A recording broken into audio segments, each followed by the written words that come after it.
में चुनावी मौसम लौट आया है। राजनीतिक गलियों में हलचल बढ़ने लगी है। नेताओं की सभा, कार्यकर्ताओं की बैठक और पोस्टरों की बाढ़ ने माहौल को पूरी तरह चुनावी बना दिया है। राजधानी पटना से लेकर गांव-गांव तक सिर्फ एक ही चर्चा है, कौन किस पार्टी से लड़ेगा और इस बार किसके सिर पर जीत का ताज सजेगा।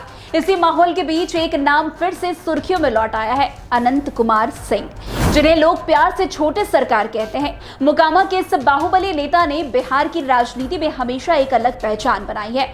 उनकी हर एंट्री धमाकेदार होती है और इस बार भी वैसा ही कुछ देखने को मिल रहा है। आपको बता दें, बुधवार को अनंत सिंह के करीबी प्रतिनिधि की ओर से यह आधिकारिक घोषणा की गई कि 14 अक्टूबर को वे मोकामा विधानसभा क्षेत्र से अपना नामांकन दाखिल करेंगे। ये खबर सामने आते ही राजनीतिक गलियों में हलचल मच गई है। उनके आधिकारिक सोशल मीडिया अकाउंट से ये जानकारी साझा की गई है, जिसमें लिखा गया है कि 14 अक्टूबर को छोटे सरकार नामांकन करेंगे। इस गौरवशाली बेला में हम सभी जनता, मालिकों और समर्थकों से आशीर्वाद और प्यार की कामना करते हैं। इस एक शब्द ने मोकामा के राजनीतिक समीकरण में नई हलचल पैदा कर दी। लोगों के बीच चर्चा शुरू हो गई है कि क्या अनंत सिंह फिर से उसी ताकत के साथ लौट रहे हैं जिसने उन्हें एक दशक तक मोकामा का बेताज बादशाह बना रखा था।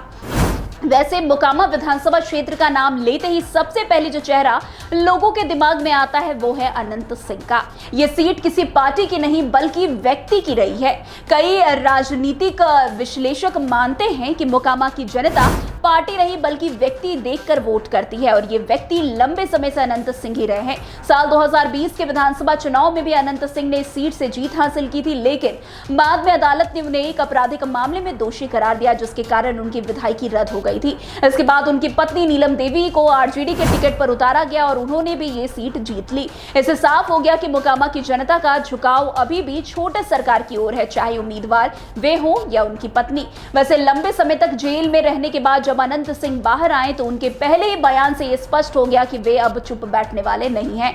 उन्होंने साफ शब्दों में कहा कि मैं मोकामा से विधानसभा चुनाव लड़ूंगा, चाहे जो भी हो जाए। इसके बाद से ही उनके राजनीतिक कदम लगातार चर्चा में बने हुए हैं। वे अब अक्सर जेडीयू नेताओं के साथ नजर आने लगे। हाल ही में घटना ने तो पूरे बिहार में राजनीतिक गौशप का माहौल बना दिया, जब अनंत सिंह और जेडीयू के वरिष्ठ नेता और केंद्रीय मंत्री ललन सिंह एक ही कार में बैठकर माड़ विधानसभा क्षेत्र के सबनिया गांव पहुंचे थे। एक कार में दो दिग्गज नेताओं का साथ जाना अपने आप में संदेश था कि बिहार की राजनीति में नई समीकरण बन रहे हैं। वैसे बाढ़ की उस यात्रा ने कई राजनीतिक अटकलों को जन्म दिया। गाड़ी में आगे की सीट पर ललन सिंह बैठे हुए नजर आए तो पीछे की सीट पर अनंत सिंह। ये दृश्य कैमरे में कैद हो गया और कुछ ही घंटों में सोशल मीडिया पर वायरल हो गया। लोगों ने इसका मतलब साफ निकालना शुरू कर दिया कि क्या जेडीयू अनंत सिंह को फिर से अपने पाले में लाने की तैयारी कर रहा है। क्या मुख्यमंत्री नीतीश कुमार ने छोटे सरकार को एक बार फिर मौका देने का मन बना लिया है। राजनीति में तस्वीरें अक्सर शब्दों से ज्यादा बोलती और ये तस्वीर भी कुछ ऐसा ही संदेश दे रही थी। वैसे अनंत सिंह की राजनीति को समझने के लिए मोकामा के इतिहास को भी समझना जरूरी है। ये इलाका लंबे समय से बाहुबली राजनीति का केंद्र माना जा रहा है। यहाँ के लोगों के लिए राजनीतिक सिर्फ विकास या वादों का खेल नहीं, ये वर्चस्व, सम्मान और सुरक्षा से जुड़ा हुआ मामला है। अनंत सिंह ने अपने दबदबे और जनता से सीधा जुड़ाव के दम पर इस इलाके में एक अलग छवि बनाई है। वैसे जेल से रिहाई के बाद अनंत सिंह के बयानों ने बिहार की सियासत में खलबली मचा दी थी। उन्होंने तेजस्वी यादव पर भी निशाना साधते हुए कहा था कि तेजस्वी इस जन्म में मुख्यमंत्री नहीं बन सकते। इतना ही उन्होंने ये भी कहा था कि महागठबंधन को इस बार 15 सीटें भी मुश्किल से मिलेगी।